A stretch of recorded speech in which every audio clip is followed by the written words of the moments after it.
ভোর থেকেই আকাশটা আজ বেশ পরিষ্কার। আজকের দিনটা শুরু হলো সাইটে পৌঁছানোর ব্যস্ততা দিয়েই।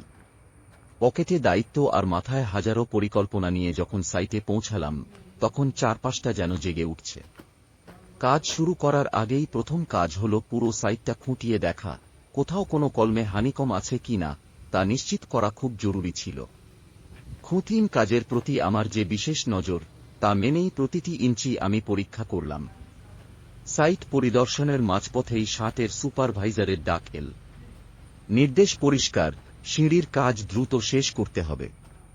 আমি আর আমার হেল্পার, আমরা দুজন মিলে কোমর বেঁধে লেগে পড়লাম। ছাদের নিচে দাঁড়িয়ে যখন সিঁড়ির রড বাঁধার কাজ করছি, তখন অন্য মিস্ত্রিরা ব্যস্ত সানসেটের কাজে। কাজ এগোচ্ছে বেশ দ্রুত।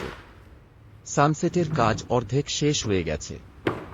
সুপারভাইজারের পরিকল্পনা অনুযায়ী আর মাত্র 2 দিনের মধ্যেই আমাদের ঢালাইয়ের কাজ শুরু করতে হবে। সেজন্য 6 জন করে দক্ষ লোক নিয়োগের সিদ্ধান্ত হয়েছে। এক পাশে আমি সিঁড়ির রড বাইন্ডিং শেষ করছি, আর অন্য পাশে মিস্ত্রিরা সানসেটের শাটারিং বা খাপড়ি বন্ধ করার কাজে ব্যস্ত। সব মিলিয়ে কাজের গতি আজ সত্যিই